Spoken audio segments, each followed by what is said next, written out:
Мөнгө торч хөрөнгөтэй айлын хаяа түшиж малыг нь маллан сардаа 500 мянган төгрөгийн цалин авч дээд нь сар болгон шуудай гурил, шуудай цагаан будаа эдэжний төлөг үнгүй авч байгаадаа хэд олзуурхаж байжээ. Эхнэр навчаан ч гэсэн 5-3 үнэний дэлэн шутран сардаа 300 мянган төгрөг авч байсан учраас их сэтгэл хангалуун байж. Тэр хоёр суугаад 3 жил болсон ч хараахан хүүхэдтэй болж амжаагүй учраас гэртээ хоёулахна татлаа төтлөө багтай амьдардаг байв. Гэтэл энэхүү амьдрал нь нэг л өдөр орвонгороо эргэж амьдралыг нөөдөн татсан баян чинэлэгээр эхнэрийг нь булаан авч мөнх торжийг үнсэнд хайсан шалц шиг хөөгөөд явуулсан юм санаж. Мөнх торжийн эхнэр навчаа эртний овог аймагуудыг хооронд нь дайтуулж байсан юмс шиг тийм үзэсгэлэн гоц царайлаг нэгэн биш. Харин ч эсрэгээрээ маш ноомой, өхөнц даруухан бүрэг ичимхий бор хүүхэн байсан аж. Гэхдээ нэг нь нууц авьяастай гэдгийг мөнх торжоос өөр хүн мэддэггүй байж. Жухамхүү тэр нууц авьяасаас нь болж шин цагийн баян ир тогтсон амьдралыг нь бүснүүлж эхнэрийг нь булаасан гэдэгт тэр өчүүхэн ч эргэлзээгүй байна. Түүний таамаг зөв байсан нь ч доор өгүүлэх зүйлээс харагдана. Мөнх торжийн эхнэрийг булаасан чинэлэг ирийг хүмүүс алтан бямба хэмээн хочилдог ажээ. Хот хөдөөд хөл дээрээ товхидл боссон 3 компанитай, хотын төвд 3 байртай, 100-аас дээш сая төгрөгийн үнэтэй 3 жип машинтай, хөдөө 1000 орчим хонь, 300 адуу, 150 үхэртэй эдэлж хэргэлдэг зүйлс нь бүгд алт учраас алтан хоч хүртгээс ч өөр аргагүй шин цагийн цээж баячуудын нэг байв. Гэхдээ Бямбагийн инхүү хөлжсөн нь аваг ахтай холбоотой бөгөөд аваг ах нь төрийн мөнгийг маш овжин завшиж цулайгаад уул уурхайн ашиг гэж сардаа хэдэн сая доллар дансалдаг болсон учраас ганц ахынхаа ганц төв Бямбад хангалттай мөнгө өгч ахуй амьдралыг нь хэм хөөдөнд татсан юм санаж. Ийм амар хялбар аргаар мөнгөжж хөрөнгөжсөн майнерч мөнгө төгрөг өрнө гэдгийг үзүүлж өгдөг болжээ. Ялангуяа сайхан охид хүүхнүүдэд мөнгө хайрлахгүй цацна.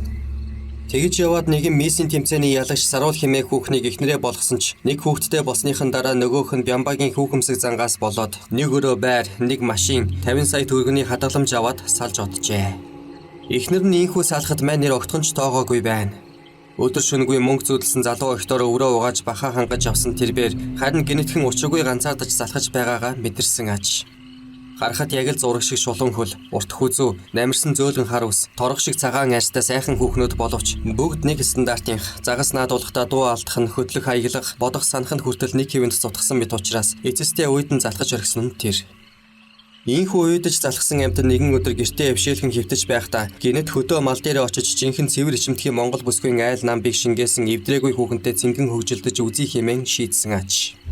Хэдэн хормын дараа Benz Mercedes 500 машин аасан хөдөө мал руугаа хөдөлж байхдаа адууг нь малалдаг мөнх торжийн эхнэр навчаа хэмээх хүүхдүүд цөөтэй томоотой номой хүүхнийг гинэт санаж өнөөш нь өвөрлөх гээд үзвэл яах бол нөхөр нь гэрээсээ салахгүй эхнэрээс ихаад хөвтөж байдаг гэлөө өнөөдөр гэртээ хөвтөж байвал ямар нэг арга сэдэд аймгийн төв явуулах юм шүү хэмээн ихэд заналтайгаар бодсон юм санаж.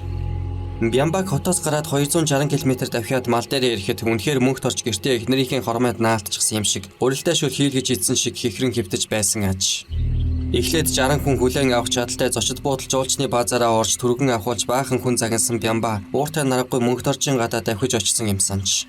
Тиймээс оронгуутаа л адууга яачгаад ингээд алхаагаад хөвтөж байдаг вүлээ хэмээн уурлаж мөнх торч сантимент малгайгаа авдар дээрээс шүүрэн аваад үндийсэн байна. Баахан дүрмдэж сүрийг үзүүлсэн Бямба мөнх торжийн эхнэр навчаагийн уран гол шиг биш юма гэхэд төрхөн нарийнхан бэлхүүс талхимаа шүргсэн уртхаар гэзгийг шохоорхон гой харж байснаа. За тэр чаахав. Чи өнөөдөр аймгийн төв явж банкнаас арьсныхний урамшууллын мөнгө аваад ирэх хэрэгтэй байна. Би өөр ажилдаа учраас тийшээ явж чадахгүй. Адууга найдвартай хүнд захиж үлдээгээд жуулчны баазын гаражд байгаа миний мотоциклийг асаагаад сүнхэнч. Заавал тэр мөнгийг авч ирнэ шүү. Хэд хоног хүлээсэн ч хамаагүй. Одоо л авахгүй бол цаанч найрсныхний урамшууллыг огт өгөхөө байж мэдхэн байна. 6 сая төгрөг ирэх байх. Яг уу 250 мянгаыг чи ав. Гэр орондоо хэрэгтэй юм авахгүй юу? Гэхэд мөнх торч мөргөж зөвгдөх нь холгүй заа хэмээн бөхөлсөн ажээ. Ийм түшигтэй хаягтай хүний буянд багтаж байгаа хүн залбирхаас ч өөр яахав. Мөнх торч нэг их удалгүй адууга магна хэмээх үхэрчин эрд давхар захиад жуулчны баазын гаражаас баян Бямбагийн 120 сая төгрөгөөр авсан уралдааны хүчрхэг мотоциклийг асаан аймгийн төвийн зүг тоос манарган оджээ. Харин Бямба гадуур айл хунараар хисч яваад буцаад мөнх торчийн гэрийн гадаа ирвэл эхнэр навчаа нь үг дууч үгүй цайхоо зихэн сүд майд болсон байна. Бямба түүнтэй завхаа зайдан үг яриад дэлгэх гэсэн боловч яана гэхээс өөр үг амнаас нь унсангүй. Хөдөөний номод 10хан бор хүүхэн байтугай хотын нүүр хагарсан охид эмсийг уцаар дуудаж ирүүлээд аливаа өмдө тайлаад ширээ түшээд алцаагаа зогсч бай. Химэн гэлэн далангээ шалгилж сурсан Бямба адуучин гэрийн эхнэрээс юунд ичиж айлгүйдэх билээ. Тиймээс чулуухан л таны нөхөр нөгөө ажилдаа хэр юм бэ дээ. Өнөөшин чи эзэнтэйгээ ганц удаа ингэр зөрүүлж рашаан туслыг ундруулан аз жаргалын дээдийг амсах уу аа? Гэхэд навчаа "Хүү яана" хэмээн нүрээ дарснаас өөр үг хэлээгүй аж. Энэ бүхэн нь хотын хиймэл хуурам хүүхнүүдээс залхсан Бямбад тун аятайхан санагдаж байлаа. Тиймээс тэгхээс тэгэх гэж орон дээр дээшээ харан хөвтөнгүүтээ өмднийхөө захилгааны доош тулан чинэрсэн эрхтнээ гоцойлгон гаргаж ирээд "Чи энийг хардаа. Танай нөхрийнхөөс хэр байна?" Гэхэд навчаа ганцуугаараа нүрээ таглан "Паах" гэж дуу алдаад гадагшаа гарч гүйсэн юм санаж. Хүүхнийг ичээж өөрөө аазгайсан Бямба тааламжтайгаар нуг инээж "Ер нь өнөөш энэ хүүхэн сексийн хичээл заах юм шүү" хэмээн уйгхан боцоор гадагшаа гарчээ.